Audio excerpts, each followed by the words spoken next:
is a place between waking and sleeping where the world grows very, very still. You may have visited it before, that soft, velvet threshold where the hum of the day begins to dissolve, where the sharp edges of thought go gently blunt, where the body remembers, perhaps for the first time in hours, that it is allowed to rest. That place is waiting for you right now. Tonight, this very night, in this very breath, something extraordinary is possible.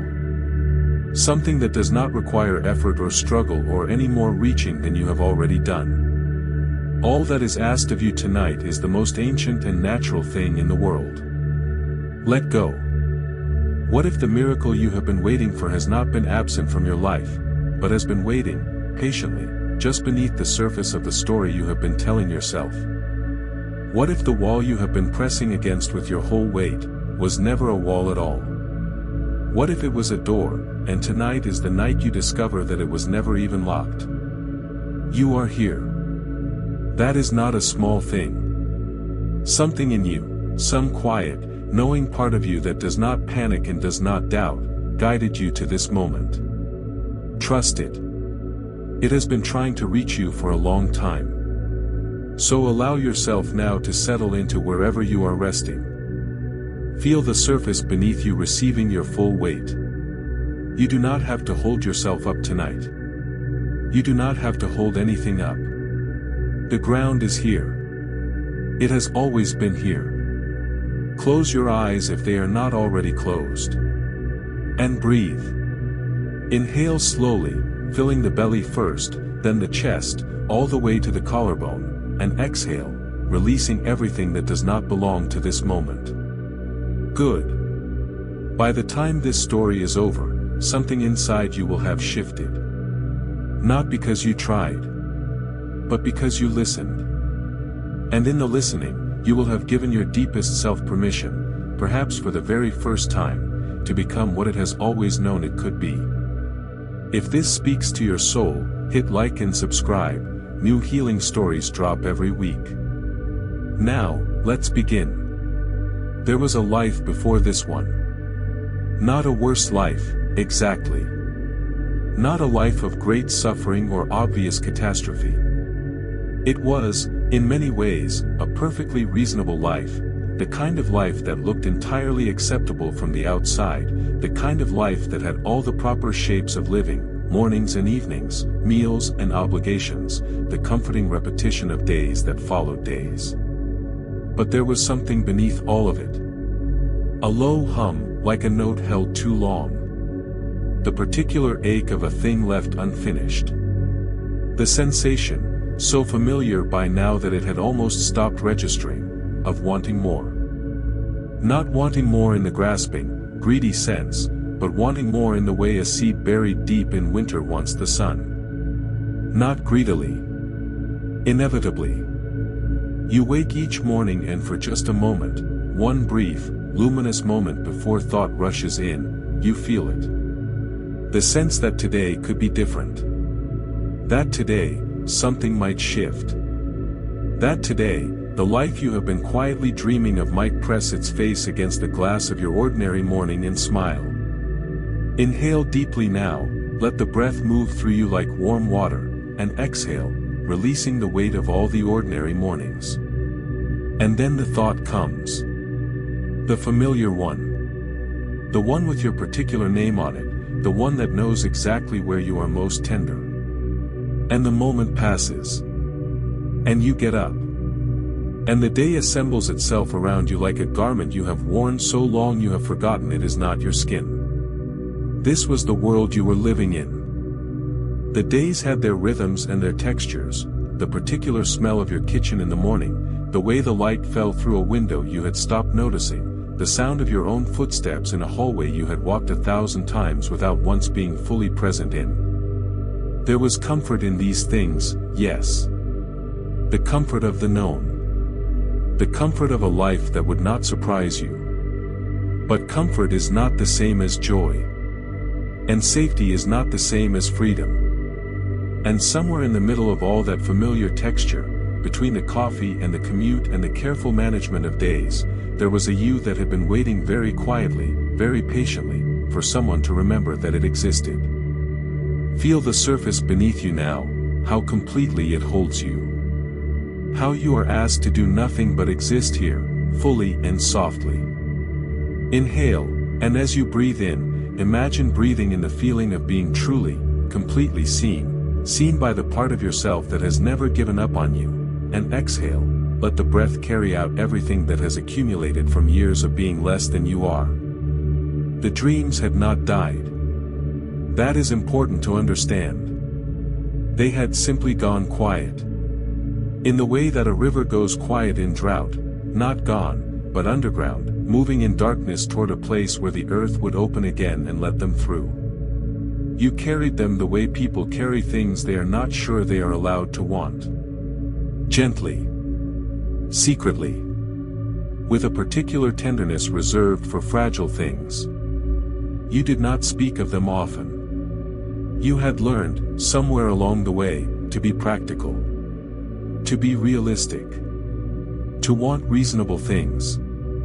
And yet, in the spaces between one task and the next, in the hollow quiet of a sleepless hour, in the peculiar ache that arrived sometimes in the middle of perfectly pleasant days, there it was. The wanting. The knowing. The quiet insistence of a life unlived pressing softly, insistently, against the walls of the life you had agreed to instead. You are here now. That life is behind you.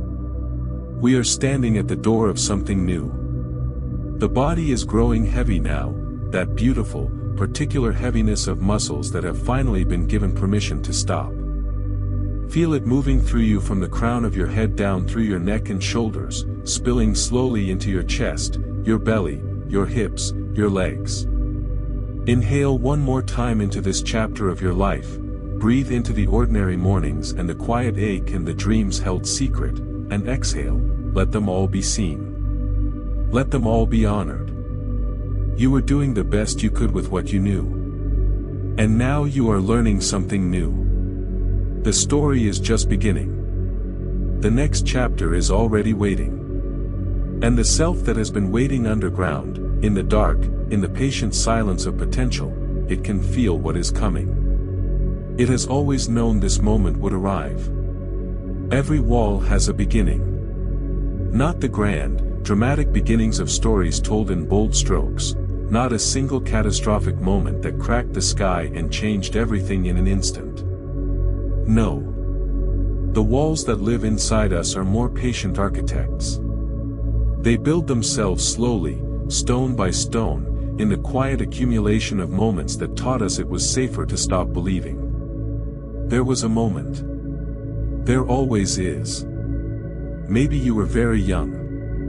Maybe the room was familiar, the kind of room a child knows the smell of before they know its name. Maybe there was a voice, an expression, a silence that came where warmth should have been. Maybe there was something you made or said or offered up with the full nakedness of a child's hope, and the world, that enormous, indifferent world, looked at it and found it wanting. Let your breath move slowly now. There is nothing to brace against here. You are safe. Inhale, long and steady, filling yourself from the very bottom of your belly, and exhale, imagining the breath moving out through the soles of your feet, taking with it any tension that has gathered there. Or perhaps it came later. Perhaps it was the particular cruelty of peers who noticed your difference before you had learned to call it your gift. Perhaps it was a system, a school, a family, an institution, that measured worth in a currency you were not born to spend, and found you always slightly short. Perhaps it was someone you trusted completely, someone whose opinion formed the very architecture of your self-image, and they looked at you and said, with words or silence or a particular turning away, that you were too much, or not enough, or simply the wrong kind of thing entirely. And you believed them. Of course you believed them. You were young. Or you were vulnerable. Or they spoke with such certainty that it did not occur to you that certainty is not the same as truth. And so you took that belief, that tiny, terrible seed, and you planted it in the deepest soil of yourself, in the place where the things we believe without examining them grow the strongest, the most unquestioned roots. Feel your body releasing into the surface beneath you. Each breath a little slower. Each exhale a little deeper. Inhale, breathe into the places in your body where you have carried this old weight, the chest, perhaps, or the jaw, the place between the shoulder blades, and exhale, not erasing, not pretending, but simply acknowledging, this was real, this was hard, and you survived it. The wall was built with the best of intentions. Do you understand that? The part of you that built it was not your enemy. It was your protector.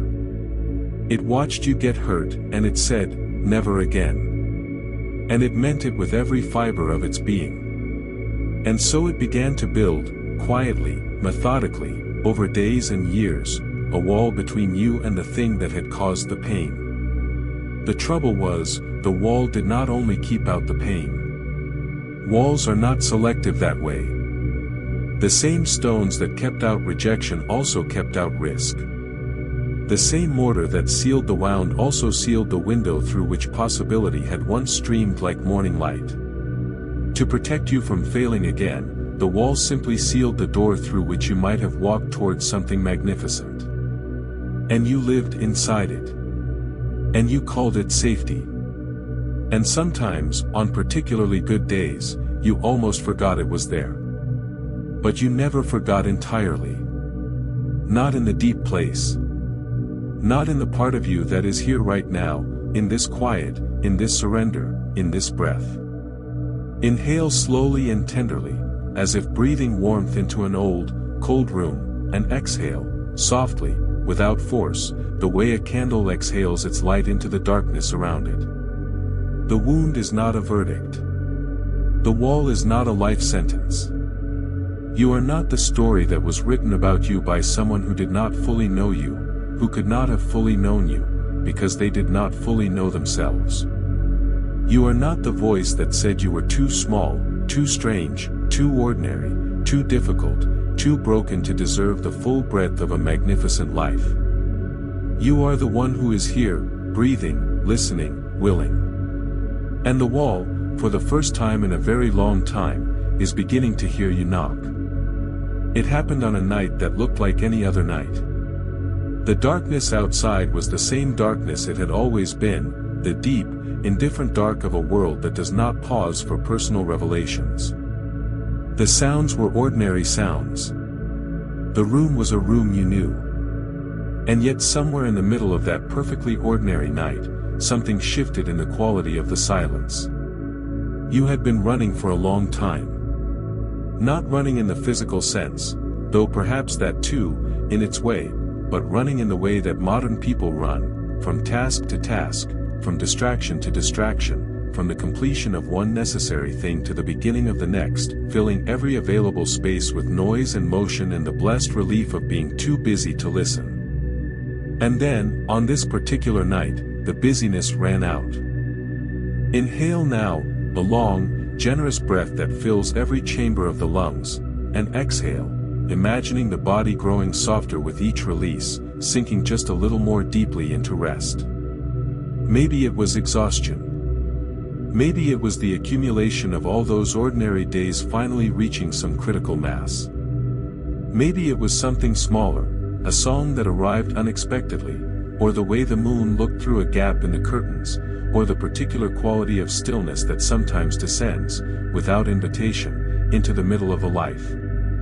Whatever it was, the noise stopped. And in the stopping, in that first clean moment of genuine silence, something extraordinary happened. The part of you that had been drowned out by all the running, the part that had been waiting with such tremendous and unassuming patience, simply began to speak.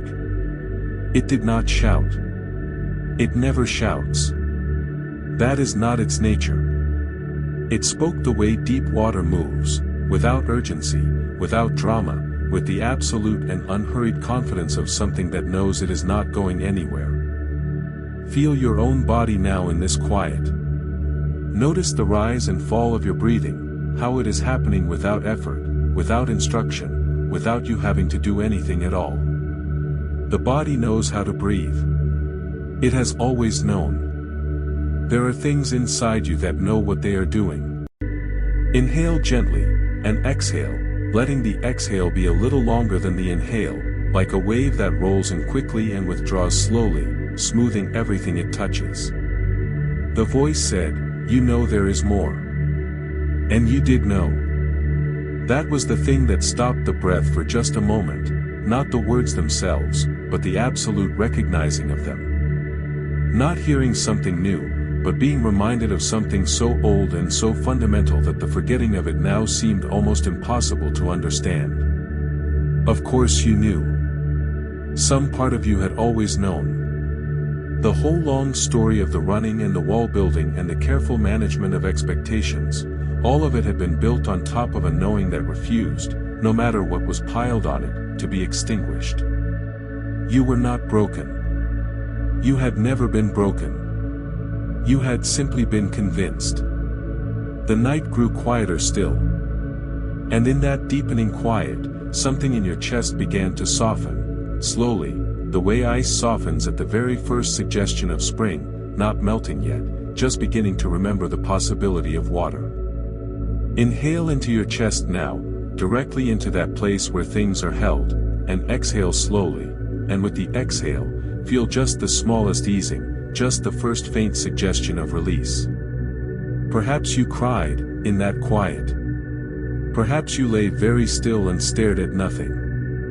Perhaps you felt a grief you could not name, the particular grief of recognizing how long you had been away from yourself, how many years had passed in the building of the wall, how much life had been lived at half volume. That grief is an honorable thing. It means you know what you lost. And it means you know what you want back. And then, beneath the grief, something else. Something quieter even than the quiet. Something so small and so real and so undeniably present that it would have been impossible to name and also impossible to deny. Hope. Not the loud, brittle hope of someone grasping at straws. The other kind. The ancient kind. The kind that exists not because circumstances warrant it, but because the self, in its truest and most essential nature, is oriented always and only toward the light. You were not a person who had given up. You were a person who had been waiting, in the dark, for the permission to begin. Inhale now as if you are breathing in that first breath of spring, and exhale, and let the body know, the waiting is over. Imagine a house built in childhood. Not a literal house, though the metaphor is richer than it first appears, but a house of thought. A house of belief. A structure assembled in those early years when the mind was still soft and impressionable and had not yet developed the architectural review process that would come with age and experience and the hard-won capacity to question what we have been told. This house was built by everyone around you. Parents and teachers and siblings and friends, each of them contributing their particular materials, a beam of expectation here, a window of permission there, a door that opened easily onto confidence or another that was always, inexplicably, stuck. The house was assembled with great speed and almost no oversight, because children do not yet know they are builders, and the adults around them did not know they were building either. They were only passing on what had been passed to them. Breathe into this understanding now. There is no blame here, only the gentle archaeology of cause and effect. Inhale slowly, feel the ribcage expand like a room being opened after a long winter, and exhale, let the air move out without effort, without assistance, on its own natural tide. The house was your mind. And the rooms of the house were your beliefs. And you have been living in those rooms for so long, navigating them in the dark, knowing the location of every piece of furniture by feel, never turning on the light to see whether any of it needed to be rearranged, that you began to mistake the architecture for reality itself. This is the hidden truth about limitation. It is not a fact. It is a room. It is a room in a house that was built without your informed consent, by people who were doing their imperfect best, and it has walls and a ceiling and a particular smell that is so familiar it registers as the smell of truth itself. But it is not truth. It is furniture. and furniture can be moved. The mind, your extraordinary, ancient, luminously capable mind, is not a fixed thing. This is not a metaphor or a hopeful consolation. This is what the science of neuroplasticity has confirmed with patient and accumulating certainty: the brain rewires itself. New pathways form. Old pathways, left untraveled, begin to fade. The architecture of thought is not permanent. It is responsive. It is alive. Let the body grow heavier now. Let the limbs release completely into the surface beneath them, arms, legs, the whole beloved weight of the physical self, surrendering fully.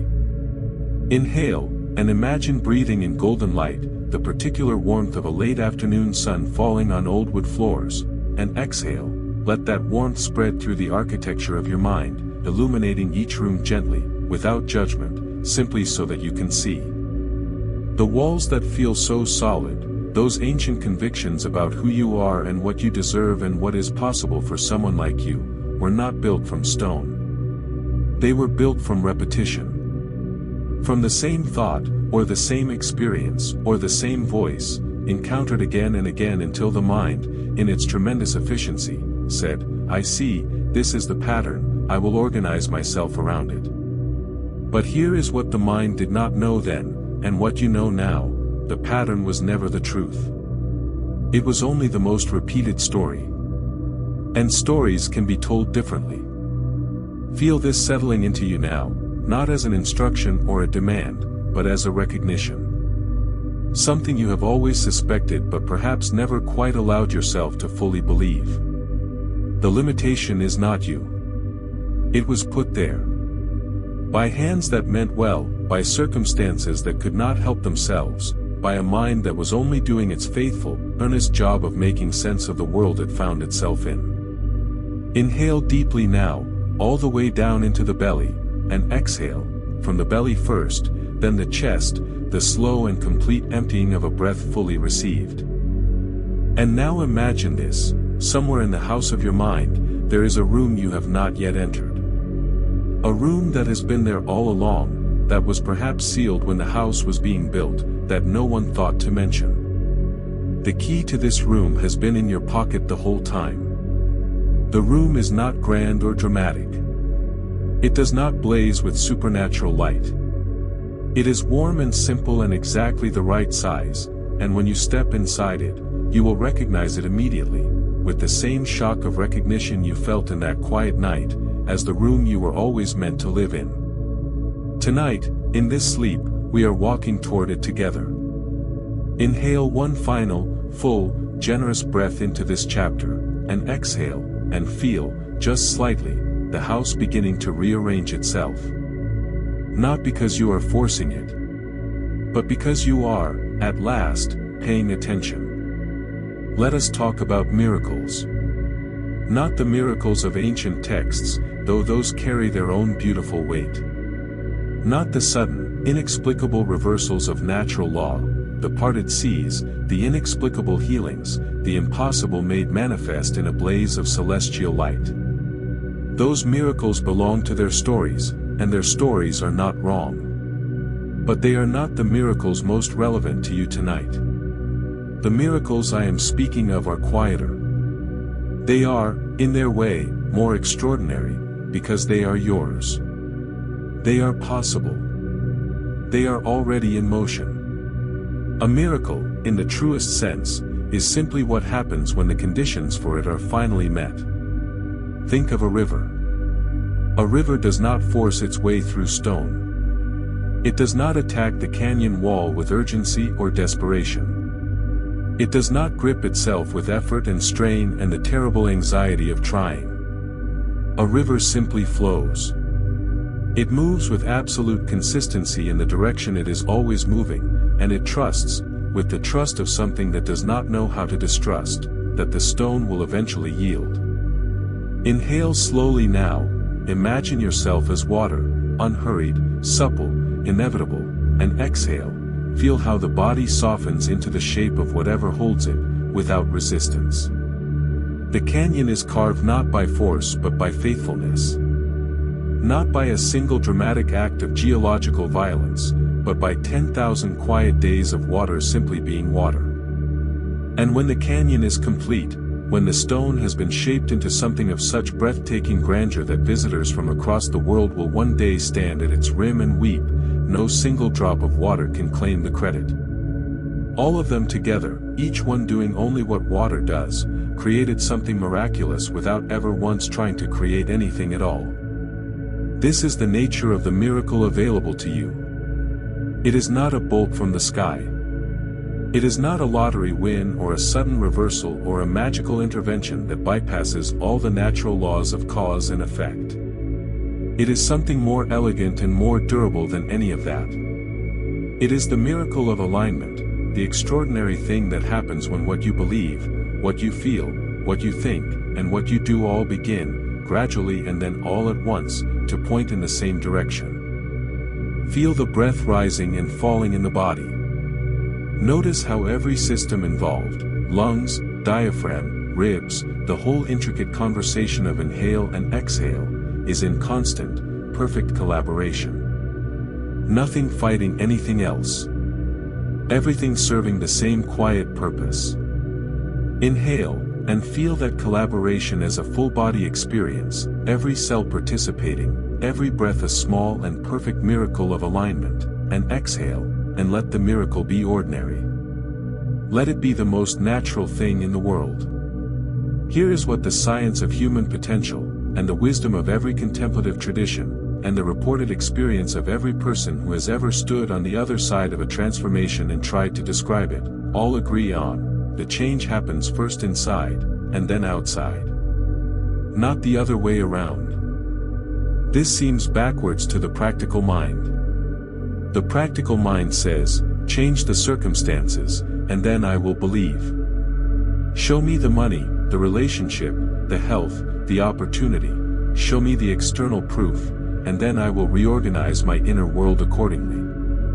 But this is precisely backward. This is why the practical mind, for all its tremendous usefulness, is not the instrument best suited for the work of miracles. The miracle requires a different sequence. It requires the inside to shift first.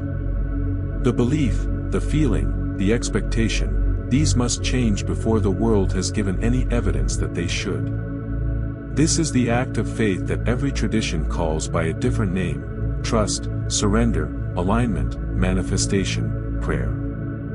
They are all pointing at the same thing. The willingness to feel the truth before the proof arrives. Let the body sink a little more deeply now. Let the muscles release the last of their holding. There is nothing to protect against here. There is nothing to brace for. Inhale, and on this breath, allow yourself to feel, just for a moment, just in the safety of this quiet, what it would feel like if the miracle had already happened. Not imagining the circumstances, but the feeling. The particular quality of aliveness that comes when you are living in full alignment with what you were made to be. Let that feeling be real in the body, even now. Even here. Even in the dark. Exhale, and carry that feeling with you into the next breath. Into the next chapter. Into the sleep that is already beginning to gather at the edges of your awareness like a tide that knows exactly where it is going. The miracle is not coming. The miracle is already in motion. You set it in motion the moment you decided to listen. And it will not stop. Rivers do not stop. Deep beneath the surface of thought, there is a mind that does not use words. It is the older mind. The deeper mind. It was here long before language arrived to organize the world into nouns and verbs, long before the naming of things gave us the illusion that naming was the same as understanding. It is the mind that keeps the heart beating through 10,000 nights of sleep without being asked, that coordinates the extraordinary biological symphony of digestion and breath and cellular renewal without a single conscious instruction. It is the mind that dreams. This deeper mind, the one the psychologists call the subconscious and the mystics call the soul and the poets call the heart, does not respond to logic or argument or well-constructed propositions. It is not persuaded by evidence or convinced by rhetoric. It does not care about reasons. It responds to feeling, to image, to repetition, to the stories we tell ourselves in the intimate darkness of our most unguarded moments. Inhale softly now. Imagine the breath moving all the way down to the very base of the spine, filling the most ancient, most fundamental parts of the body, and exhale, slowly, completely, the way a held thought finally releases when the mind stops gripping it. This is why affirmations spoken without feeling do not work. The subconscious recognizes the absence of genuine emotion the way a trained ear recognizes a wrong note, immediately and without appeal. It does not matter what words you say into a mirror if the body underneath the words is carrying a completely different message. The subconscious is listening to the body, not to the words. But this means something magnificent for you. Right now. Tonight. Right now, the conscious mind, that tireless, anxious, well-meaning supervisor of your waking hours, is beginning to go quiet. You can feel it, can't you? The thoughts are becoming less linear. The grip of logic is loosening. The room between one thought and the next is growing wider, softer, more spacious. This is the threshold state. This is the anteroom of sleep. And it is the most powerful state for the kind of change you are here to make. In this state, the subconscious is open. The door between the surface and the deep is ajar. What you offer to yourself right now, the images, the feelings, the gentle and repeated whisperings of a new story, will travel further and plant themselves deeper than anything offered to a fully waking mind. Inhale deeply, and as you breathe in, imagine the breath carrying a message of warmth and safety down into the deepest rooms of the mind, and exhale, imagine the message settling there like a letter placed carefully on a table, waiting to be read. The language of the subconscious is not complicated, though it is subtle. It is the language of sensation, warmth spreading through the chest, the particular physical experience of joy or peace or possibility felt in the body before it is named in the mind. It is the language of image, not sharp, photographic images but impressionistic ones, felt more than seen, the way a dream image is simultaneously a picture and an emotion and a meaning all woven into one undivided experience. And it is the language of repetition, of returning, of the same gentle truth offered again and again, in the same warm and unhurried way, until the subconscious ceases to receive it as new information and begins to receive it as simply the way things are. This is what we are doing tonight. This is the mechanism of everything that is happening in this darkness, in this breath, in the space between your waking self and the sleep that is coming to meet you. Feel the heaviness now, not the heaviness of burden, but the other kind. The heaviness of a body completely and luxuriously at rest. The heaviness of blankets and warmth and the particular density of a mind that is finally, gratefully releasing its grip on the day. Inhale one more time into this understanding, breathe into the knowledge that something is being planted right now in the richest soil of your being, and exhale, trust it. The subconscious knows what to do with a seed. It has been growing things in the dark since long before you existed. Let the body grow heavier still. Let the eyes rest completely. Let the thoughts arrive and pass like clouds across a sky that is not disturbed by them. Noticing them, not following them, returning always to the warmth, to the weight, to the breath. You are speaking the language now. Every slow breath is a word. Every surrendered muscle is a sentence. Every moment of trust is a paragraph in the new story your deepest self is already beginning to read. Inhale, and exhale, and rest in the knowing that you do not have to understand it to allow it. The river does not understand hydrology. The seed does not understand botany. They simply do what they were made to do, in the dark and the wet and the warmth, toward the light. This is the hardest part. Not hard in the way of effort, you will not be asked to strain or grip or push through anything tonight. Hard in the way of tenderness. hard in the way of grief. Because what we are doing here, in this quiet, in this breath, in this gathering darkness of approaching sleep, is the most profoundly human of all the things a person can do. We are letting go. And letting go is not the simple thing the phrase makes it sound like. Letting go is not an absence of action. It is one of the most demanding acts the self is capable of, because what we let go of is not merely a thought or a habit or a way of seeing the world. What we let go of, when we let go of a limitation, is a piece of our identity. And the self, that ancient, tenacious, survival-oriented self, does not release pieces of its identity easily or without a certain amount of grief. Breathe with this now. Do not rush it. Inhale long and slow and tender, as if you are breathing kindness into a very old, very tired place inside yourself, and exhale, without force, without urgency, with the gentleness of someone setting down something they have carried for a very long time. There is a particular story you have been telling yourself.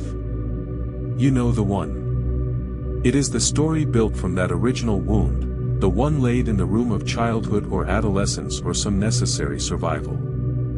It is the story that organized itself around a single, central conviction, that you are not quite enough. Not quite worthy enough, talented enough, lucky enough, loved enough, strong enough, extraordinary enough to have the life your deepest self knows is possible. You have worn this story for so long that it fits like your own skin. It moves when you move. It breathes when you breathe. You do not notice it anymore, not consciously, because the most deeply held beliefs are always the most invisible ones. They are not the thoughts you think. They are the water you swim in. And the thought of releasing it, really releasing it, not just acknowledging intellectually that it is there but actually putting it down, brings with it a fear that is also worth honoring. If I let this story go, who will I be without it? Inhale into that fear now. Do not turn away from it. Inhale, feeling the chest expand around whatever contraction lives there, and exhale, not pushing the fear away, but allowing it to exist in the warmth of your full and compassionate attention, the way a frightened child quiets when it is finally, truly held. The fear is not irrational. The story has served you. This is the most important thing to understand before you can release it gracefully. The story was never your enemy. It was your armor. It was the necessary scaffolding of a self that needed protecting. The limitation was a gift from an earlier version of you to your present self, a gift that said, "Here, wear this, it will keep you safe." And it did keep you safe. For a while. In the way it needed to. And now it is too small. And you have outgrown it. And the armor that once protected you has become the cage that confines you. And the most loving thing you can do, for that earlier self that built it, and for the self you are becoming, is to set it down with gratitude. Thank it. Actually, genuinely, thank it. In whatever way feels true to you, in the privacy of your own heart, in the language that belongs only to you, thank the old story for keeping you safe. Honor the younger self that built the wall. Hold them for a moment with everything you have learned since. Inhale, and gather all of that gratitude and tenderness into the breath, and exhale, and let it be an offering. A ceremony. A conscious and loving release.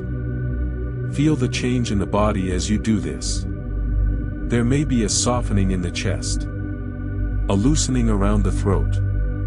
A warmth moving through the shoulders, through the arms, through the hands, the particular warmth of something long clenched finally beginning to open. This is what releasing feels like. Not an explosion. Not a dramatic rupture. A thaw. The slow and patient and completely inevitable thaw of something frozen remembering how to flow.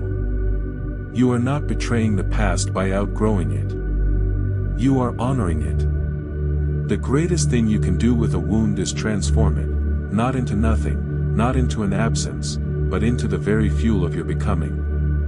Every limitation you release becomes energy returned to you. Every old story you set down becomes room for a new one. Inhale one final long breath into this releasing, feel the body lighter already, marginally, measurably lighter, and exhale, and know that you did not do this alone. The deeper self, the one that brought you to this quiet, to this story, to this particular moment in the long arc of your becoming, has been waiting to receive this release for longer than you know. And it catches everything you let fall. Nothing is lost. Everything is transformed. The old story is done. A new one is about to begin. In the space left by the old story, there is now room. This room is not empty in the anxious sense, not a void, not an absence, not the disorienting blankness that follows the removal of something long familiar. It is room in the way that a cleared field is room. In the way that a freshly prepared canvas is room. It is full of potential. It hums with it. It is the most fertile kind of space there is, a space that has been intentionally prepared to receive something new. And now we write. Not with effort. Not with the strained ambition of a mind trying to convince itself of something it does not yet believe. We write the way a composer listens, with patient attention, with trust, with the willingness to let the music arrive in its own time and in its own shape, rather than forcing it into a predetermined form. Inhale now into the openness of this prepared space, let the breath arrive in a space that is wide and clean and waiting, and exhale, and feel that space receive the exhale like a room receiving the warmth of a fire just lit. The new blueprint begins with a simple question, not, what do I want to have, but, who do I choose to be? This distinction is everything. The old story was built on having, on the accumulation or the lack of things external to the self. The new blueprint begins inside, at the level of identity, at the most fundamental architectural layer of the self. Not, I want to be successful. But, I am the kind of person who creates value wherever I go. Not, I want to be loved. But, I am someone who gives and receives love with ease and without walls. Not, I want to be free. But, freedom is the quality of my attention, and I choose it now. Feel the difference in the body between those two kinds of statements. The wanting carries a subtle but unmistakable ache, the ache of absence, of the thing not yet arrived. The being carries warmth, solidity, the particular kind of quiet confidence that has no need to announce itself. Inhale into the being, breathe into the body the feeling of already inhabiting the self you are choosing, and exhale, let that feeling settle into the bones, into the tissue, into the cells themselves, writing the new story at the most fundamental level. The new blueprint does not have to be grand or comprehensive tonight. The most durable structures are built one true stone at a time. Tonight, one stone is enough. One genuine shift in the direction of belief is enough. The river does not need to carve the entire canyon tonight. It only needs to flow. Here is a stone, I am capable of more than I have yet shown. Let that arrive in the body as a feeling, not a thought. Feel the truth of it moving through the chest, the particular vibration of a thing you have always known but rarely given yourself permission to say. Feel the cells of the body respond to it the way plants respond to sunlight, not dramatically, not all at once, but with an unmistakable and irreversible turning. Inhale, and breathe that knowing into every corner of the body, and exhale, and imagine that knowing spreading, the way warmth spreads through a cold room when the window is finally closed and the fire is finally lit. Here is another stone, I deserve to live fully. Not partially. Not in the careful, measured way of someone who is not sure they are allowed to take up space. Fully. With the full range of human experience available to them. With joy that is not immediately followed by guilt. With success that is not immediately shadowed by the fear of losing it. With love that is not immediately undermined by the certainty of its ending. You deserve to live fully. Let that be true in the body. Let it move through the belly and the chest and the throat. Let it be real. And one more stone, perhaps the most important of all, I am already becoming the person my dreams require. Not I will become. Not I am trying to become. I am becoming. Present tense. Active tense. The choice already made, the direction already set, the river already flowing toward the canyon it will one day have carved.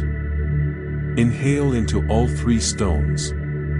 I am capable, I deserve to live fully, I am already becoming, and exhale, and feel the blueprint settling into place. Not finished, blueprints are never finished, they are always in loving revision, but real. True. Grounded in the deepest self. The house of your mind is being rebuilt tonight. Stone by stone. Breath by breath. In the warmth and the dark and the generous surrender of a body finally, completely, entirely at rest. Let the eyes grow heavier. Let the thoughts grow slower. Let the new story take the night shift now, working in the fertile soil of sleep, planting itself deeper than any conscious effort could reach. The blueprint is written. The builder is at work. And the building, when it is finished, will be so exactly right, so perfectly suited to the full dimensions of who you actually are, that you will stand inside it and wonder how you ever lived anywhere else. It begins with small things. You will notice this, perhaps you have already noticed it, perhaps you have dismissed it as coincidence, as wishful thinking, as the confirmation bias of a mind searching for patterns, but it begins with small things. A conversation that arrives at precisely the right moment. A book that falls from a shelf and opens to a page that answers a question you had not yet formed. A stranger who offers exactly the words you needed to hear. A door that opens in a wall where, until yesterday, you would have sworn there was no door. The world has not changed.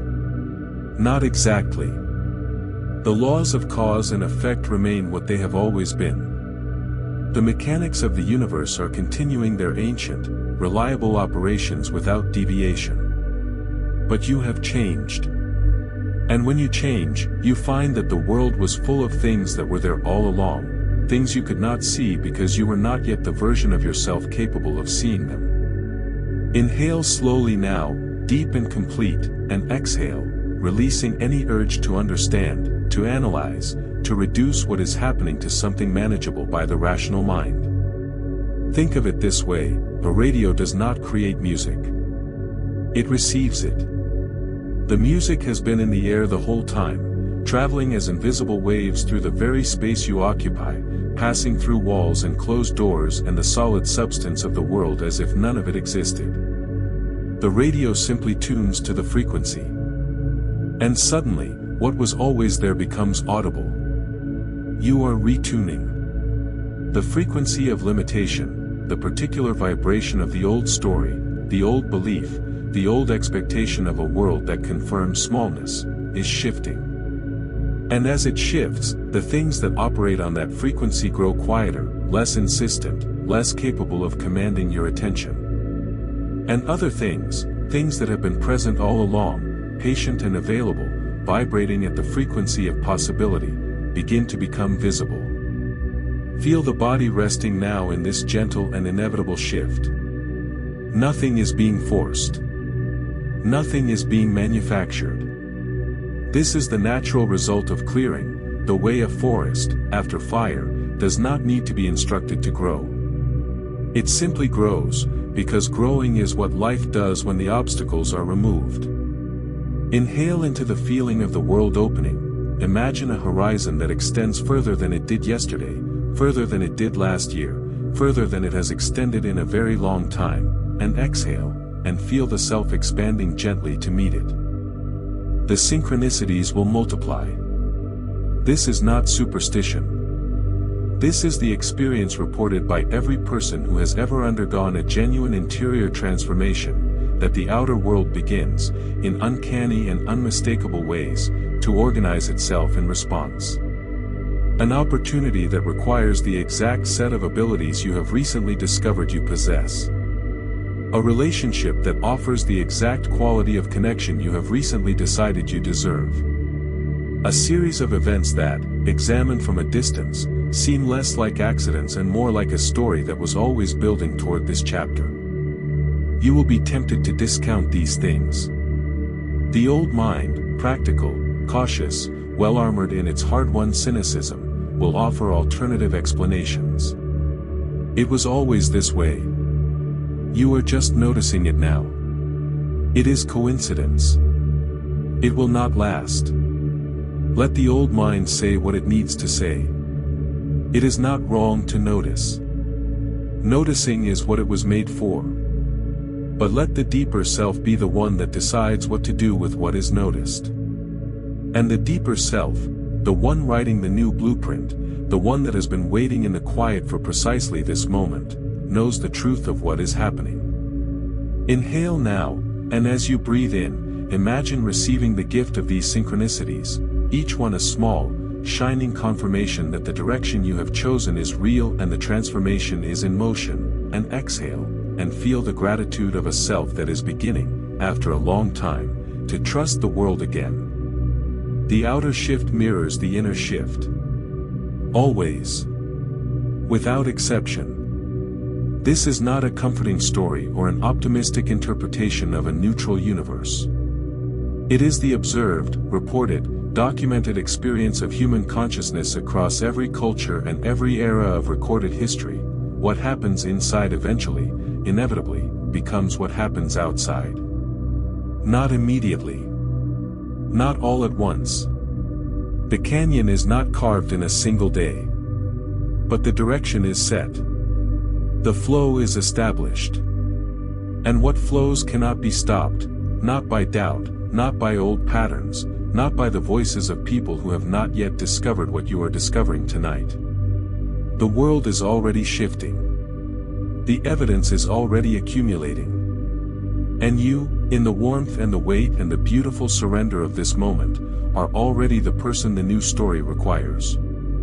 Inhale one slow, satisfied breath, and exhale, and let the body know, this is real. This is happening. And there is more to come. The old pattern will come back. I want to tell you this now, in the soft honesty of this quiet, because knowing it in advance is the thing that will allow you to meet it without losing yourself when it arrives. Transformation is not a straight line. The river does not reach the sea without turning and slowing and encountering stone. The seed does not become a tree without passing through seasons of cold and dark and seeming stillness. The test will come. And it will come wearing the most convincing disguise available to it, the face of an old reality. The tone of a familiar voice.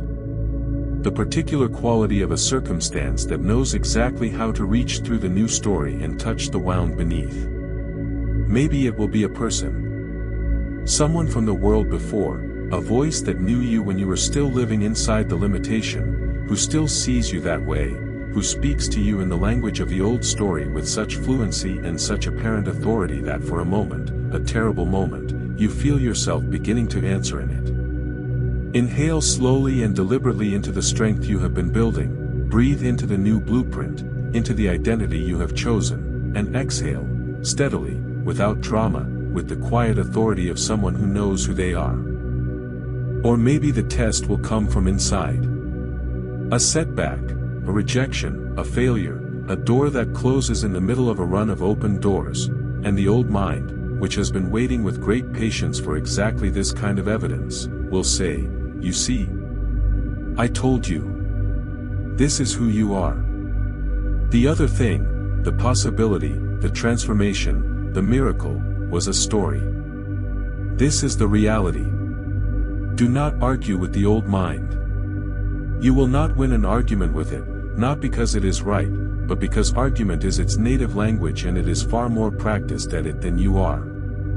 Do not meet it in the debate it is trying to initiate. Instead, breathe. Inhale into the setback, let it be real, let it be felt, do not minimize or dismiss or spiritually bypass the genuine difficulty of a difficult moment, and exhale, and ask yourself the only question that matters: who do I choose to be in this moment? Not, how do I fix this? Not, why did this happen? Not, does this prove that the transformation wasn't real? But simply, who do I choose to be? This is the miracle of the test. This is why the test is not an obstacle to transformation but its most essential ingredient. The new story does not become real, not in the deep, cellular, unshakable way, until it has been tested. The blueprint does not become a house until weather has touched it. The belief does not become identity until it has been held against the specific gravity of a moment that tried to pull it down and survived. You will choose differently. This is how you know. Not because the circumstance is easier, the circumstance may be exactly as hard as it has always been. But because you are different. And from the inside of a different self, the same circumstance requires a different response. Inhale now into the version of yourself that has already passed the test. Feel into that self, the one who met the difficulty and chose the new story anyway, and exhale, and let that choice be made now, in the warm pre-sleep dark, so that when the waking moment requires it, the body already knows how. The old patterns will lose their power not because they are destroyed but because they are no longer fed. Every time you meet the test and choose the new story, you starve the old pathway a little more. Every time you breathe through the familiar pull of limitation and return to the blueprint, you strengthen the new one. The neurons that wire together fire together. And the wiring you tend is the wiring that survives. Feel the depth of the rest now. The body has gone so far into its own gravity that even the words are becoming more feeling than thought, more texture than meaning. This is good. This is exactly right. The subconscious is receiving everything. The planting is happening below the level of language, at the level where the most permanent and the most true things live. Inhale one more deliberate, conscious breath into the knowing that you will not be undone by the test, and exhale, feel the confidence of that settling through you like warmth through cold hands. Not arrogance. Not the brittle certainty of someone who has never been tested. The quiet, earned confidence of someone who knows themselves, who knows the depth of the new story, who knows the quality of the ground on which they are now standing. You will be tested. And you will pass. Not because the test is not hard, but because you are ready. Imagine the morning. Not this morning. Not any specific morning you can remember. The morning. The particular kind of morning that exists only on the other side of a night in which something essential has shifted, the morning that comes after the dream that changes you, the morning when you open your eyes and the world looks exactly the same and you are entirely, unmistakably different. The light comes in the way it always comes in, through the same window, at the same angle, with the same patient indifference to whatever is happening in the life of the person it touches. Light does not adjust its quality based on the significance of the morning. But you can feel it differently. The same light, falling on a different self, produces an entirely different experience. Let the body grow heavier still as the mind begins to dream around these edges. We are almost in the deep water now. The surface is still and the current below is warm. Inhale into the imagined morning, breathe the cool, clean air of a day that is full of possibility not because anything about it is extraordinary yet, but because the self waking into it has been transformed, and exhale. Feel the extraordinary luxury of that, of waking into a day with a different quality of hope. There is something different in the chest. You notice it before you are fully awake, before the specific details of the day have assembled themselves into the usual order of demands and obligations. There is a quality of spaciousness in the chest that was not there before. Not the absence of all difficulty or concern, but a new relationship to difficulty. A new sense that the chest is wide enough to hold what is hard without being broken by it. The body feels different too. Not dramatically, not transformed into someone else's body, not freed from its particular history and its particular needs. But somehow more inhabited, more present in itself. As if the self that has been living slightly outside the body for a very long time, hovering nearby, managing, coping, surviving, has moved back in. Has come home. This is what transformation feels like from the inside, in its most honest form. Not fireworks. Not the sudden, dramatic reversal of every circumstance. But the morning after the dream, the light through the window, and the specific, unmistakable sensation of being a little more yourself than you were the day before. Inhale into the morning light, let the warmth of it move through the body from the top of the head to the tips of the toes, and exhale, feel the body receive the warmth the way a cold stone receives the first sun of spring, slowly, completely, without reservation. The world will look different from this new posture. Not because it has changed, the same people, the same circumstances, the same ordinary inventory of a life being lived, but because you have changed, and you are now looking through new eyes. And new eyes find new things. This is not optimism. It is optics. The instrument has been recalibrated. It will now perceive what it could not perceive before. You will meet people differently. The defensive armor will be slightly lighter, slightly less automatic. There will be moments, small, significant moments, when the reflex to protect will pause for just a breath, and in that breath you will choose connection instead. And the people you connect with will feel it. And they will respond. And those responses will become the first physical evidence that the world has indeed received the message you have been sending from the inside. You will meet your own work differently. The particular self-undermining that accompanied every effort, the voice that said this isn't good enough alongside every act of creation, will be quieter. Not silent, perhaps. Not yet. But quieter. And in the space created by its diminishment, a quality of engagement will become possible that was always your birthright and is only now being fully claimed. Inhale deeply now into this imagined morning, let it be real in the body, let the body learn the feeling of this morning so that when it arrives in the waking world it is recognized, and exhale, and feel the grateful weight of a self completely, happily at rest. The miracle has taken root. Not the full, flowering miracle yet, the tree does not become a forest overnight. But the root is down. It is in the dark soil of the subconscious, in the deep and fertile ground of a self that has released the old story and accepted the new one. And roots, once established, are extraordinarily difficult to remove. You will wake tomorrow into a morning that looks exactly like other mornings.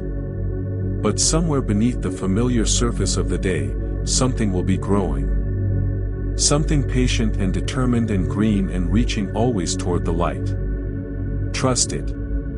Go back to sleep. Let it grow. Close your eyes a little more softly now. Let the story settle around you like a warm and weighted blanket. Let the words become less distinct, less sequential, more texture than meaning, the way music heard in another room becomes pure feeling, pure atmosphere, pure home. You are very deep now. The surface of the waking world is far above you, and the water between you and it is warm, and still, and golden, and you have no desire to rise. Not yet. Not for a long time. There is more to discover down here, in the beautiful dark of your own becoming. Let me show you something. In the deepest room of your deepest self, there is a life. It is not a fantasy life, not the particular fever dream of desperate wanting, not the life of someone else's imagining placed over the top of your own. It is your life. The specific, particular, entirely personal version of a life fully lived by the entirely specific, particular, entirely personal self that you actually are. Inhale into this room, breathe the air of it, which is the sweetest air you have ever breathed, because it is the air of a life that fits you perfectly, the way a key fits its lock, the way water fits the shape of whatever holds it.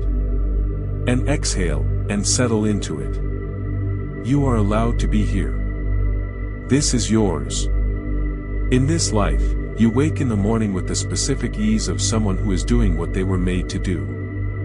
Not every morning is perfect.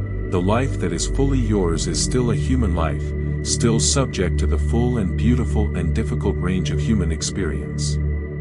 But the ache is gone. The particular ache of a life not fully inhabited. The mornings are inhabited. The work is inhabited. The love is inhabited. You are, in the most essential sense of the word, present. In this life, your gifts have found their outlet.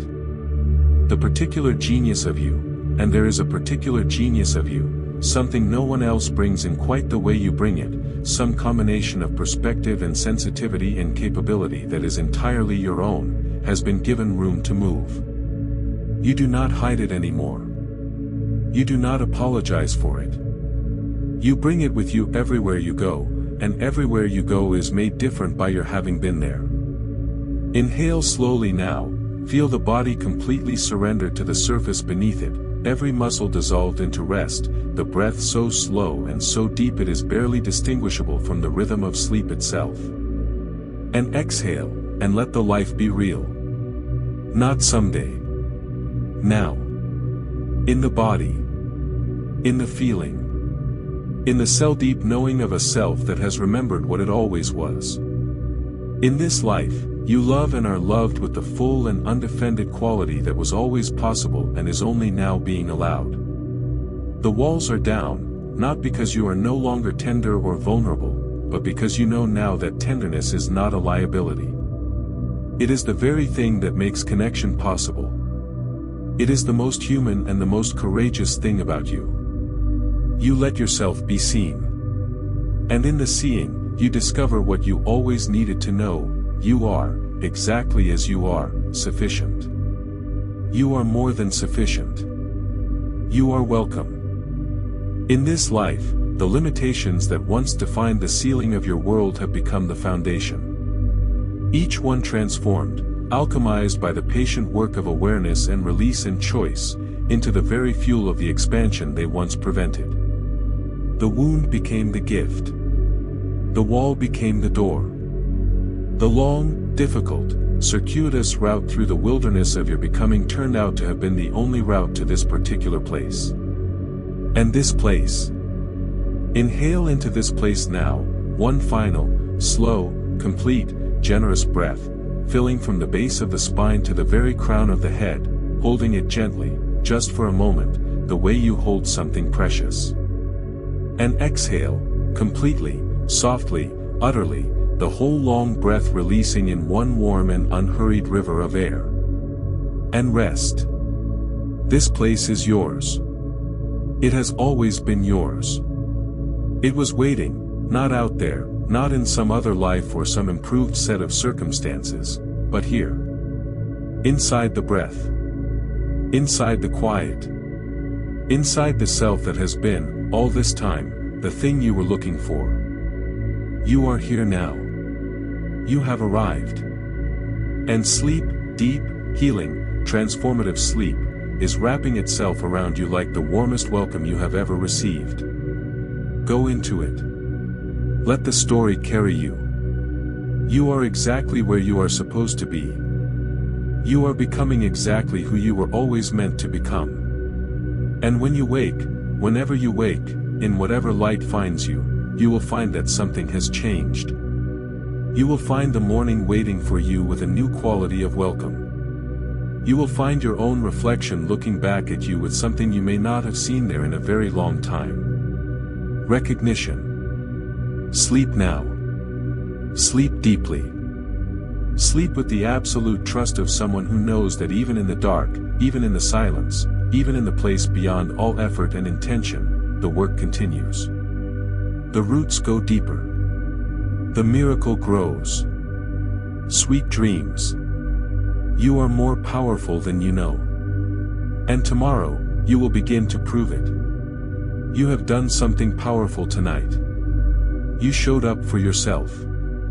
You gave the deepest part of your mind the gift of a new story, And that gift, unlike so many things given in the waking world, cannot be taken back. It has been received. It is already at work. While you sleep, your mind will continue this journey, quietly, faithfully, without effort or instruction. It knows what to do. It has always known. You only needed to give it permission. And you have. If this story moved you, if you felt something shift, even slightly, even in one quiet corner of the self, please leave a comment below when you wake. Tell me what you noticed. I read every single one, and your words matter more than you know. Share this with someone who needs to hear it tonight. You may not know who they are, but something in you might. Trust that. And when you are ready to go deeper, when the morning comes and you find yourself standing at the edge of the next chapter of your becoming, the next story is already waiting for you. Come back. We have more to discover together. Sweet dreams. You are more powerful than you know.